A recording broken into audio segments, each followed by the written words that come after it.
Well, greetings to each of you, and welcome to the Shakedown, a podcast about corrections for corrections and by corrections. I am your host, Aaron Dawson. Good to be with you yet again as we continue talking about the incredible career that is corrections. Maybe I should say challenging career that is corrections. There are times where it is incredible, and there's times where it's not so incredible, but it is consistently challenging. But anyway, I'm glad to be with you as we're moving into the fall season, where many parts of the country it's already cooler. Other parts it's just getting cooler. And then for some of you, it's still warm, still hot, but that's beside the point. Good to be with you again. And I'd like to begin talking about a topic that is, I think, is extremely crucial. As I have the opportunity to travel and to train across the country, often I'll do kind of a survey among the people that are in the class, and one question that I often ask is how many people in the room in the class are supervisors? And then of those people that raise their hands and say, yeah, I'm a supervisor, I'm responsible for staff, ask them how many of them received training specific to supervision when they were promoted to a position of supervision. And it is very, very rare for me to have more than 2 or 3 people raise their hands saying that they have received training specific to being a supervisor.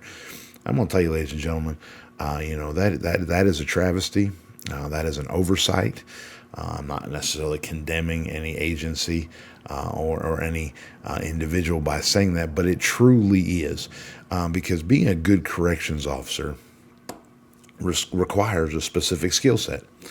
And, we focus on training and, as far as use of force and deliberate indifference and documentation and report writing and defensive tactics and handcuffing and all these components that make up what it takes to be a good and successful and effective corrections officer.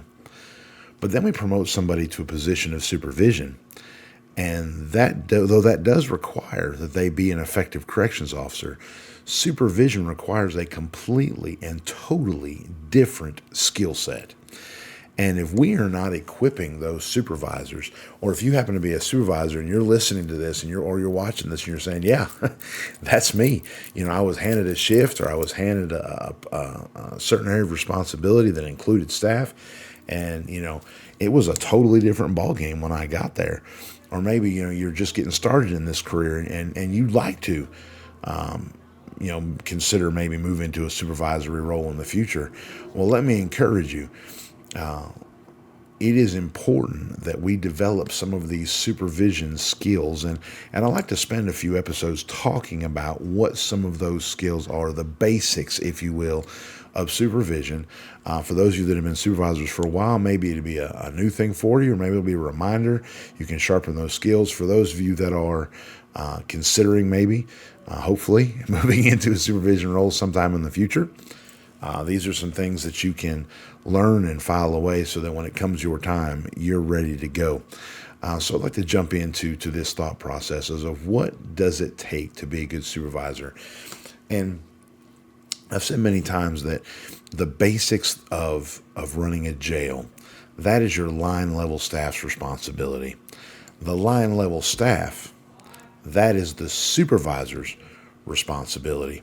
And so our primary focus as supervisors is our staff.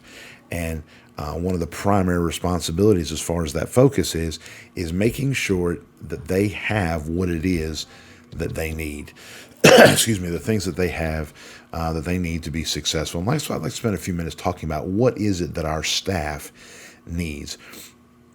Well, the first thing that they need is they need to know what are the expectations. What are our expectations? What are the administration's expectations for them?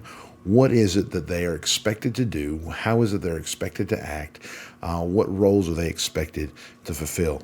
Well, how do we convey those expectations to them? Well, we convey them, first of all, by the training that that we provide them. When we train them in use of force, when we train them in report writing, when we train them in deliberate indifference, when we train them in defensive tactics and handcuffing and all these things, what we're conveying, first of all, is you are expected to act in a way that reflects the training that we're providing.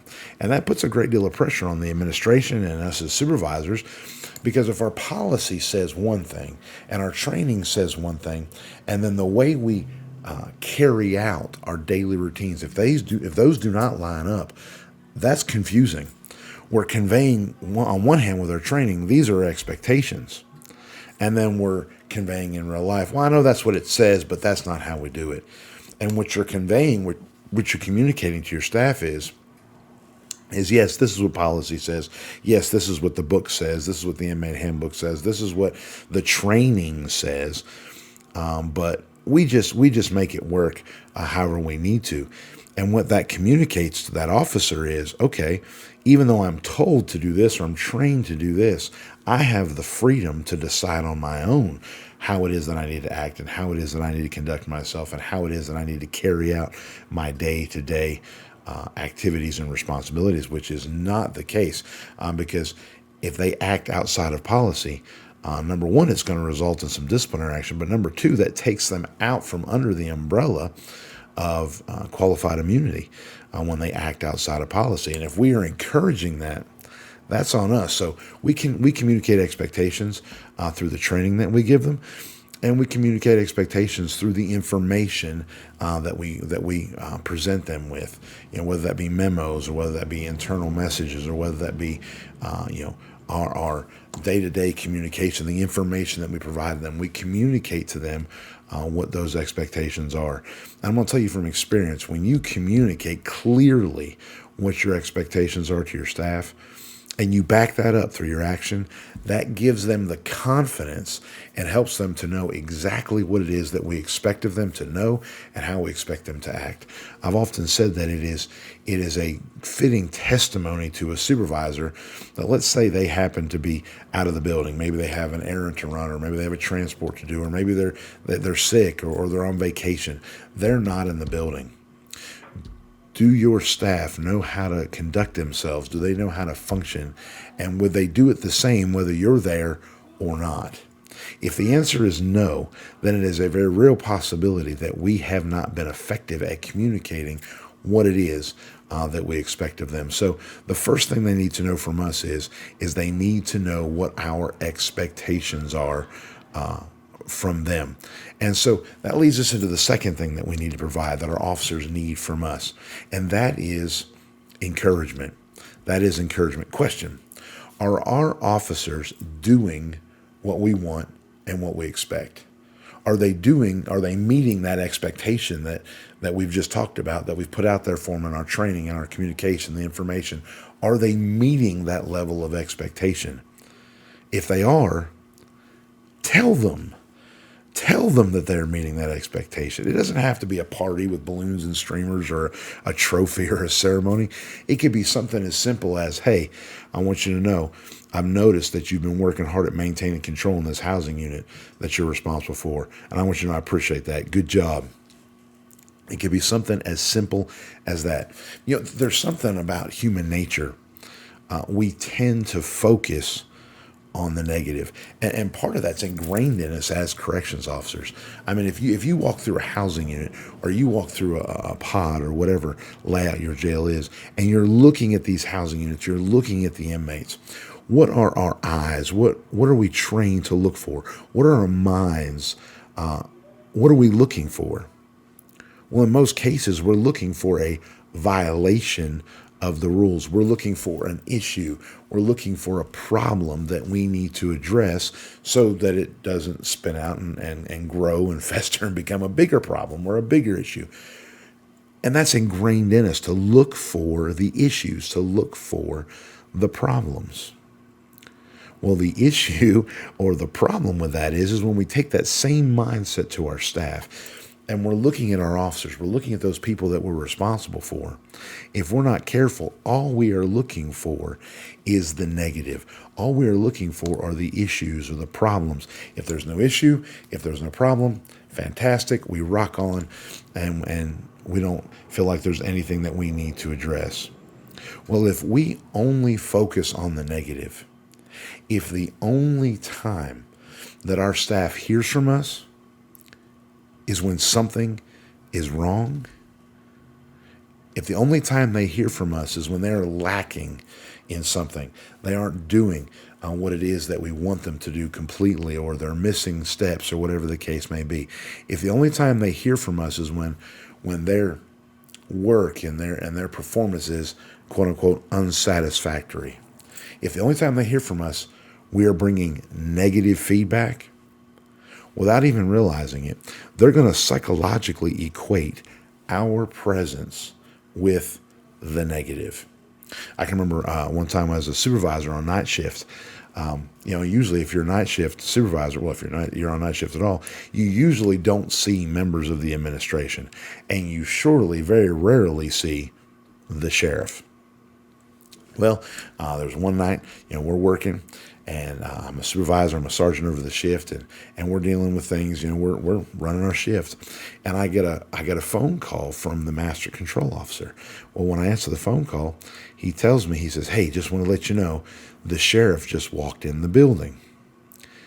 Now, there was a great deal of concern in his tone and in his inflection, and I'll be honest, as soon as I heard that message that he conveyed to me, there was some concern in my mind. There was a little bit of anxiety. There was a little bit of thought of, okay, wait a minute, what's wrong? Who messed up? Why is it that the sheriff is in the building this late at night? Well, the truth of the matter is, she had simply stopped by to pick up something that she left in her office earlier that day. She was fixing to take a trip. She needed to get this item, and so she was just stopping by. And so she came to the jail, spoke to the master control officer, spoke to the officers that she passed, and went on to her office. There was nothing there negative that she was there to do. She was simply there to get something. But the mindset was, in myself, the master control officer, and the other officers, because later that night, I had officers come to me and say, "Hey, I heard the sheriff was in the building tonight." "Yeah, that's right." "Well, was everything okay? Is everything fine?" Now, not that our sheriff made a habit of the only time we saw them was when there was something negative, but because that's the culture, because that's so often the focus, in their mind, immediately the only reason that the sheriff could be in the building after hours is that somebody had messed up, something was wrong, and somebody was fixing to get sent home, or somebody was fixing to get fired. It was the thought that it must have been negative. When we interact with our officers, when we call them to our office, when we stop at their workstation and we communicate with them, do we make a habit of coming by simply to see how things are going, see if they have any questions, see if they have any issues that we can help them with? Or do we come by and say, "Hey, I just wanted to check on you and see how things were going"? We need to make a habit of encouraging our staff members. We work in an environment that confronts us with difficulty, tragedy, heartache, violence, addiction, struggles on a physical and a psychological level. We exist in an environment that is completely consumed with the negative. And as every one of you know, it is very easy. It is very easy for us to fall into a cynical spiral where our view of work, our view of people, our view of the world, our view of life is negative. Well, our officers are fighting that same battle that we are. And for some of them, they're also experiencing difficulty in their personal lives. They're also experiencing difficulty in their families and in their finances and so forth and so on. So not only are they coming to work where the focus is often only negative, but they're also experiencing some issues at home in the quote-unquote real world. Would it not make sense for us as supervisors, as being that we're responsible for our staff, encouraging them and saying, "Hey, I just want you to know I appreciate the work that you do. I appreciate what it is that you bring to the team. I took note of the fact that you did X, Y, or Z, and I want to say, hey, high five. As one guy used to work for me say it all the time. I want you to know I appreciate that. So these two things, and hopefully we'll continue next week talking about this, but these two things, imperative things that our staff need. They need to know what our expectations are, and they need to hear from us, not just when there's an issue, not just when there's a problem, but also when we can bring encouragement to them. Well, guys, I hope this just stirs up some thoughts. If you've had some thoughts about it, you want to shoot us an email, you can shoot us an email at Shakedown, the Shakedown at jailtraining.org. Love to hear from you. But in the meantime, guys, stay sharp, stay safe, stay vigilant. Godspeed.